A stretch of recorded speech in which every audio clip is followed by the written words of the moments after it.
네, 반갑습니다. 마르스 김동석의 리얼 주식입니다. 오늘 마르스 김동석의 리얼 주식은 삼성전자 큰 거 옵니다. 삼성전자에 좀 큰 변화가 전 나름대로 생겼다라고 생각하고요. 어떤 변화가 생겼는지 오늘 하나하나 알아가시면 좋을 것 같습니다. 그다음 최근에 댓글로 제가 한 줄이라도 달아주시면 힘이 됩니다라고 했더니 댓글로 좀 많이 달아주시는 것 같아서 너무 감사드리고요. 앞으로도 많은 관심 주시면 제가 더 열심히 영상 준비해 오겠습니다. 그다음 최근에 저희가 좀 감사한 마음에 좀 이슈가 되고 있는 로봇 자율주행 저희 시장 전망 관련주 자료집들 무료로 나눠드리고 있습니다. 이 자료집 받고 싶다 하시면 영상 끝까지 꼭 시청하시고 오늘 영상 바로 시작하겠습니다. 아니, 삼성전자에 무슨 일이 있었는데 라고 물어본다고 한다면 이거죠. 바로 삼성전자 박학규 사업지원 실장입니다. 이게 뭔 소리냐? 삼성전자는 7일 임시조직인 사업지원 TF팀을 그러니까 태스크포스를 사업지원실로 상설화하고 용태한 정현호 부회장 후임으로 박 사장을 임명했습니다. 그래서 이제 이 박학규가 사업지원 실장으로 올라왔고요. 이 정현호 부회장은 좀 물러났다라고 보시면 될 것 같습니다. 유명하죠. 예, 정현호를 이제 보통 이 삼성전자의 서초 HH라고 부릅니다. 근데 이분이 물러난 겁니다. 지금 어떻게 보면 전략실에서.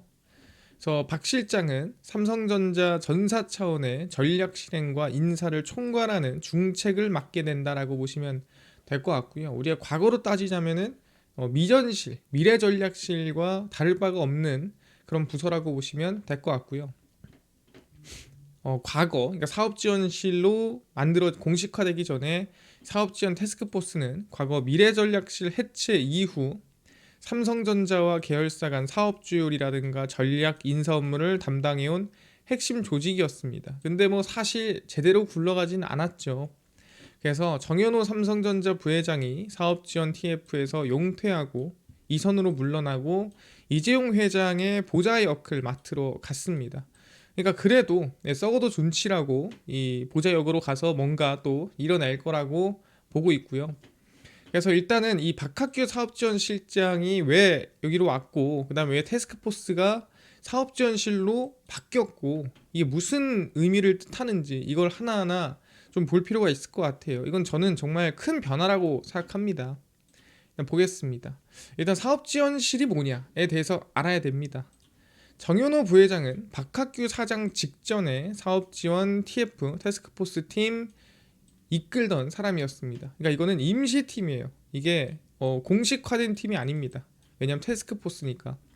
사업지원 TF가 임시조직에서 사업지원실이라는 상설 조직으로 전환됐다라고 명확하게 명시가 됐습니다. 그러니까 이거는 공식화됐습니다. 이제 진짜 중요한 부서로 승격했다라고 볼 수가 있는 겁니다. 그러니까 미래전략실이 원래는 임시조직으로 있다가 이번에 제가 봤을 땐 다시 부활했다라고 보는 게 맞아요.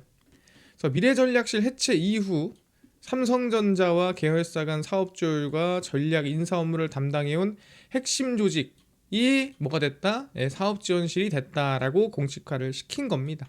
그래서 삼성전자 이번에 좀 제대로 한번 팀 꾸려가지고 해보겠다. 팀 꾸려가지고 한번 뭐라도 해보겠다. 이게 좀 의지가 느껴지는 거고요. 과거 미전실은 그룹의 미래 먹거리를 발굴하고 대규모 투자를 결정하는 핵심 역할을 했습니다. 그래서 우리가 삼성바이오로직스에 투자하고 삼성바이오로직스를 만드는 것도 그때 미래전략실에서 결정을 한 거예요. 정말 이 신의 한 수였죠. 이런 것처럼 이제 삼성전자의 미래를 나아가서는 삼성그룹의 미래를 한번 다 같이 좀 책임져 보자 하는 곳이 사업지원실이라고 보시면 될 것 같아요. 그럼 궁금한 게 있죠. 아니 그러면 정현호 부회장이 그대로 TF팀 끌고 사업지원실로 바꾸면 되는 거 아닙니까? 이 궁금한 게 첫 번째, 왜 정현호 부회장이 물러났는가? 두 번째, 왜 굳이 박학규 사장인가? 뭐 사실 같은 팀에 있었어요. 이 두 분은 다 미래전략실 이 출신입니다. 그러다 보니까 정현호 부회장이 어떻게 보면은 바로 직속이라고 생각하시면 되는데 왜 굳이 바뀌었냐? 이거에 대해서 여러분들이 아셔야 됩니다. 하나하나 시작할게요. 일단 첫 번째, 왜 바뀌었는가? 이거부터 말씀드리면 실제 이 삼성전자가 정말 이 실적도 안 좋고 주가 빠지고 그다음에 SK하이닉스한테 한참 밀리고 있을 시절에 이 삼성전자의 내부 고발 그리고 삼성전자의 내부자들의 발언들이 정말 많이 나왔습니다. 그래서 그런 것들을 제가 모아보면은 2023년 성과는 고꾸라지던 때였고 그때 적자 났었죠. 반도체는 그냥 박살이 났습니다. 그때 HBM으로 SK하이닉스는 이제 막 살아나기 시작하는 시절이었고 그래서 삼성전자 안 가고 다 SK하이닉스로 가자. 삼성전자 그만두고 SK하이닉스 이직하고 싶다. 여기 성과급 잔치할 때 여기 성과 못 받고 뭐 이런 시절이었습니다. 한참 삼성전자가 조금 이 상대적 박탈감을 느끼던 시절이었는데 그 당시에 결정적으로 삼성전자 노조가 나오고 그 노조와의 교섭에서 경기현 사장이 뭘 하기로 했냐면 휴가 하나 더 주겠다. 이렇게 좀 협상을 해보겠다라고 했어요. 그러니까 혼자서 결정할 일은 아닙니다만 어쨌든 이 삼성전자 사장으로서 내가 휴가를 하나 더 주는 걸로 얘기를 해보자 했는데 거기에서 어디 서초가 뭡니까? 삼성전자 본사가 있는 곳이죠. 거기서 노 안 돼 라고 하면서 노조는 파업에 들어가고 경기현 사장은 잘렸죠. 뭐 그렇다고 해서 지금 삼성그룹에서 나오진 않았습니다. 지금 현재 이 삼성전자에는 없지만 삼성그룹에서는 여전히 있는 분이고요. 그래서 지금 이 서초에서 노라고 했습니다. 그럼 누가 노라고 했냐? 사실 경기현 사장한테 노라고 할 만한 사람이 몇 명 없잖아요. 그 위쪽으로 봤을 때 그 당시로 보면은 몇 명 없거든요. 제 기억 속에 뭐 한종희 아니면은 뭐 그 당시 이재용 몇 분밖에 안 계십니다. 누가 노라고 했냐? 그 당시에는 이제 서초에 사업지원 TF팀이 있었고 그 사업지원 TF팀에서 HH라고 부르면서 그 HH가 거부했다라고 얘기를 한 거죠. 그 HH가 누구냐? 바로 현호입니다. 정현호 부회장의 현호를 따서 HH라고 부르는 거예요. 이재용 회장은 JY 뭐 이렇게 불렀습니다. 그래서 HH가 거부를 했다라고 하는 거죠. 그래서 그 당시 정현호 부회장이 노 하면서 이제 파업이 시작이 된 건데 뭐 추가적인 얘기들이 더 많아요. 그 당시 애플이 2019년에 아이폰에 삼성전자 모뎀을 넣고 싶어 했습니다. 너네 거 좋아 보이는데 좀 넣자 우리 했는데 당시에 말이 되냐? 지금 뭐 경쟁사한테 지금 우리 거 넣어주겠다는 거냐 하면서 또 누가 HH가 노 반대를 또 했습니다. 그래서 사실상 이때 진짜로 만약에 삼성전자가 모뎀 넣어서 이걸 상용화 시켰으면 이거 퀄컴을 과연 따라갈 수 있지 않았을까? 충분히 해볼 만하지 않았을까? 그런 기대감을 가지는 직원들도 있었어요. 그래서 이 당시에도 노 하면서 좀 이 발전이 늦었다. 그래서 지금 아직도 삼성전자가 엑시노스 상용화 시킬까 말까 이러고 있는 거 아니냐? 아직도 지금 스냅드래곤 쓰는 거 아니냐? 뭐 이런 말이 나오는 거죠. 또 추가적으로 보고서를 쓸 때 초등학생도 알아들을 수 있게 쓰라는 지시가 떨어집니다. 그러니까 예를 들어서 뭐 어떤 반도체를 개발해서 어떤 반도체로 어떤 효과를 내겠다 썼으면 그거를 반도체 용어 같은 거 쓰지 말고 알아보기 쉽게 뭐 핫케이크 쌓아가지고요 핫케이크가 더 맛있어졌습니다. 이게 HBM이에요. 뭐 이런 식으로 그냥 정말 편하게 쓰라는 거죠. 근데 만약에 혹시 너무 내가 지금 단어를 골라야 되는데 못 골라서 기술 용어를 썼다. 그럼 그걸 밑에다가 쉽게 풀어서 써야 돼요. 우리가 지금 이 HBM은 본더를 통해서 붙여야 되는데 본더가 뭐냐? 뭐 이제 붙이는 걸 우리는 의미합니다. 이런 식으로 본더가 뭔지를 막 써줘야 돼요.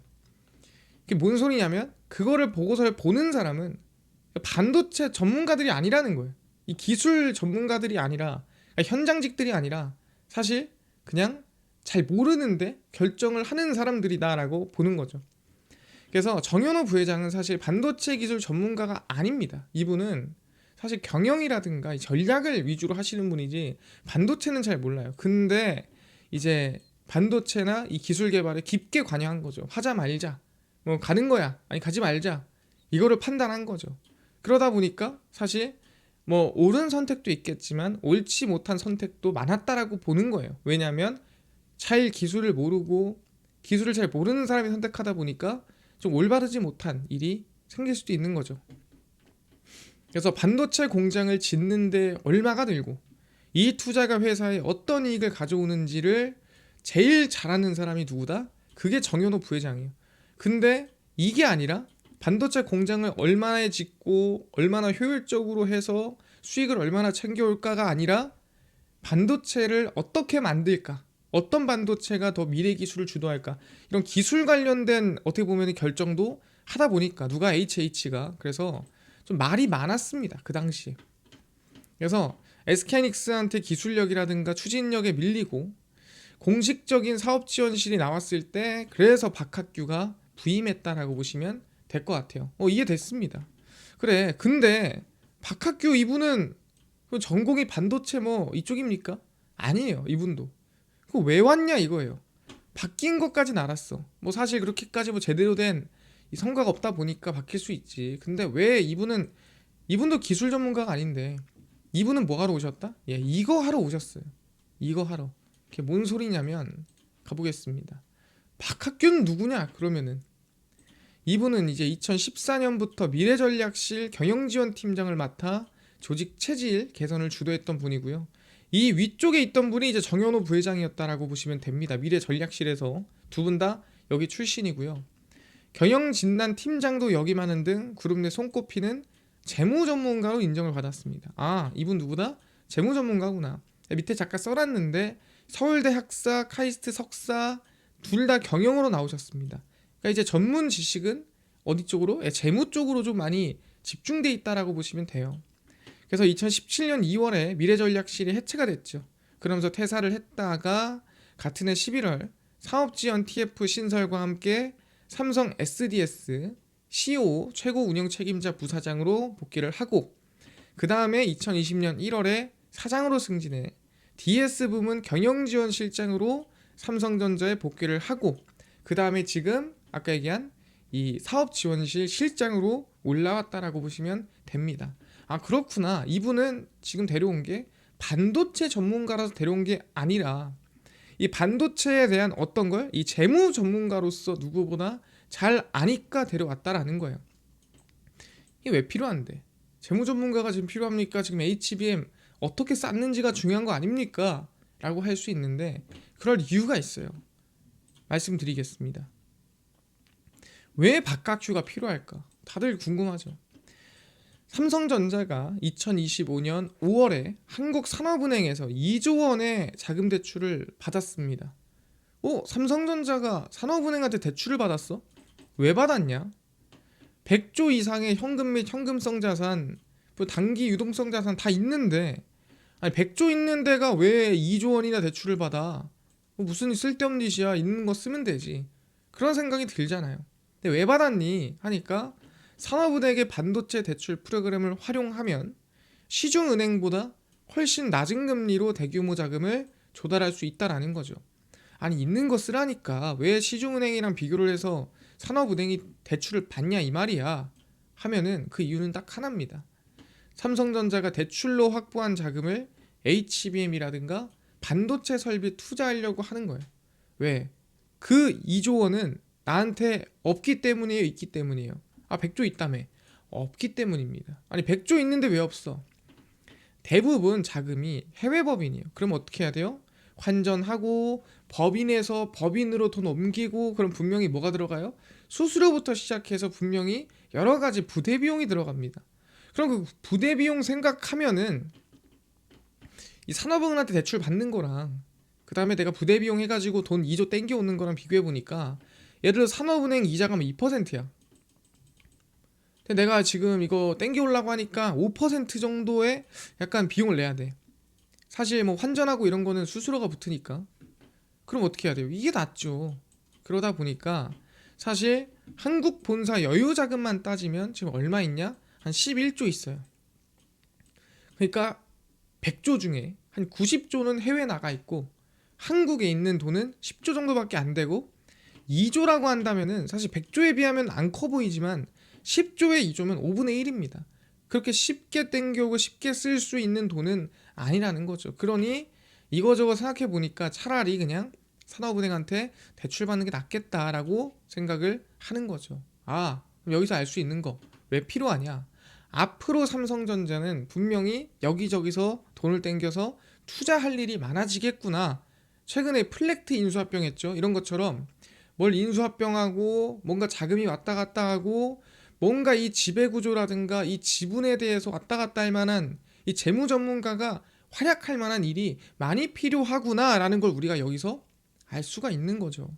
그래서 이거에 대해서 결론을 내자면 이런 결론이 있습니다. 왜 사업지원실로 올렸고, 그럼 이 그룹을 전체적으로 통솔하는 이 지원실이 무슨 일을 하며 특히 왜 재무 전문가를 데려왔는가? 결론을 따지면 이래요. 삼성전자의 저는 진심이 이렇다 봅니다. 삼성전자를 제대로 운영하겠는 의지가 TF팀이었던 사업지원 TF를 사업지원실로 공식화를 했어요. 공식화했다는 거는 뭔가 본격적으로 뭔가를 하겠다는 의미입니다. 여기서 삼성전자 위기 시절 논란이 많았던 정현호 부회장 HH를 박학규로 교체하고 자금 조달 관련한 메인 전략을 세울 가능성이 높습니다. 아니, 자금 조달을 박학규 재무전문가한테 맡기는 건 알겠는데 무슨 자금? 지금 사실 삼성전자 급한 건 뭡니까? 두 가지죠. 인수합병 투자 그리고 삼성전자 지배구조 개편이 여러 계열사에 걸쳐 있습니다. 어디 걸쳐 있습니까? 삼성물산, 삼성생명, 삼성 SDS 등등등 전체적으로 걸쳐 있어요. 그러니까 하나로 뭉치는 팀 하나가 있어야 이거 전체적으로 관리가 필요한 거예요. 이거 하나가 팀 없잖아요. 그러면은 다 따로따로 놀고 이거 애매해요. 그래서 이거 한 방에 모아서 정리하려면 그때 얘기한 미래전략실처럼 총통솔하는 팀 하나가 필요한 거죠. 그래서 TF 태스크포스 팀이 아니라 이제는 정식 팀으로 올렸다라고 저는 생각을 하는 겁니다. 그래서 이번 개편으로 저는 삼성전자의 투자가 활발하게 진행된 가능성이 높다라고 생각하고요. 추가로 지배구조 개편, 이번에 삼성생명의 지분을 삼성물산으로 넘기는 이 지배구조 개편이 현실화될 가능성이 높다라고 봅니다. 어떤 구조를 써서든 제가 봤을 땐 지금 삼성생명 관련된 지분을 어디로든 어떻게든 유리하게 옮겨야 될 준비를 저는 하고 있다라고 생각하는 거예요. 그래서 근데 거기에 삼성바이오로직스 카드는 뺐죠. 그러니까 머리가 더 아파진 겁니다. 그래서 미래전략실의 재무 전문가를 모셨다. 이렇게 생각을 합니다. 이해가 됐습니다. 그래서 저는 이번 변화가 저는 삼성전자가 지금까지 못 끊던 지배구조 개편에 대한 아마 깊은 결론이 날 거라고 생각하고요. 추가적으로 아까 얘기했던 대로 자금 투자가 활발하게 진행될 가능성이 높다라고 생각합니다. 그래서 최근에 플렉트를 인수합병 끝냈잖아요. 이게 저는 시작이지 않을까 생각을 하고 있습니다. 이해가 됐고요. 삼성전자 흐름 중요한 거 나오면 계속 제가 추적해서 정리해 드리도록 하겠습니다. 이해됐고요. 아까 전에 이뿐만 아니라 로봇, 자율주행, 시장 전망, 저희가 관련주까지 총정리한 자료집을 무료로 나눠드린다고 했는데 혹시 이거 어디서 받을 수 있나요? 또는 당일 급등이 예상되는 단타 종목을 매일 무료로 나눠주시고 장 시작 전에 급등이 예상되는 뉴스라든가 시황을 무료로 나눠주시고 테마주라든가 매매법 강의를 무료로 나눠주세요 하시는 분들이 있어서 김동석 대표가 100% 무료로 나눠드리고 있습니다. 어디서? 바로 김동석의 리얼 주식 연구소라는 100% 무료 어플이고요. 이 어플은 내가 아이폰을 씁니다. 앱스토어에서 무료로 설치 가능하고 갤럭시를 씁니다. 구글 플레이, 플레이 스토어에서 무료로 설치 가능합니다. 설치하고 나면은 전화번호, 개인정보 입력해야 되나요? 아무것도 입력 안 해도 되고요. 쓸 데도 없고 사실 여러분들이 입력해봤자 제가 아무런 의미가 없어요. 그래서 안 받습니다. 개인정보 다 필요 없고요. 그냥 어플에 들어오시면 돼요. 무료로. 들어오시면은 저희가 중요한 글을 썼을 때 푸시 알람을 보내드려요. 그럼 여러분들은 그냥 그 푸시 알람만 승인하고 허용해 주시면 됩니다. 왜? 중요한 글은 봐야 되니까. 그래서 앱스토어, 구글 플레이, 플레이 스토어 접속을 하신 다음에 뭐라 검색하냐? 김동석의 리얼 주식 연구소라 검색하시면 이렇게 어플이 화면에 뜨게 됩니다. 그래서 100% 무료로 설치 가능하니까요. 꼭꼭꼭 설치를 하셔라 말씀을 드리고요. 설치하고 나면은 이렇게 어플이 화면에 뜨게 됩니다. 당일 리얼 추천주가 당일 급등 예상 종목, 급비 분석이 장 시작 전 시황, 급비 자료가 테마주 매매법 무료로 알려드리고요. 아까 얘기했던 로봇, 자율주행, 저희 시장 전망 관련주 자료집은 리얼 추천주 누르시고요. 들어가시면은 저희가 트럼프 정책 독점수혜 리포트 해가지고 무료로 올려놨습니다. 자, 이거 누르고 들어가시면은 맨 밑에 저희가 하반기 로봇 자율주행, AI 소프트웨어 우주, 반도체, 테슬라 전부 다 무료로 나눠드립니다. 밑자야 본전이거든요. 전부 다 꼭 얻어가시고요. 뿐만 아니라 저희 리얼 추천주에서는 11월 7일, 6일, 5일, 4일, 3일 추천주 매일매일 무료고요. 급비 분석은 장 시작 전 시황입니다. 해외 증시, 국내 이슈 장전에 다 정리를 해드리고요. 급비 자료는 당일 있었던 이슈 관련주 장마감하고 무료로 정리를 해드립니다. 그래서 김동석의 리얼 주식 연구소 저희가 100% 무료로 운영하는 어플입니다. 종목 시장 테마주 평생 무료니까 얻어 가시고요. 뿐만 아니라 저희 마르스 김동석의 리얼 주식 유튜브 여러분들의 관심과 사랑으로 커갑니다. 댓글 꼭꼭 많이 달아주시고요. 유튜브 구독 부탁드리면서 오늘 영상 여기서 마치고 다음번에 더 좋은 영상으로 찾아뵙도록 하겠습니다. 감사합니다.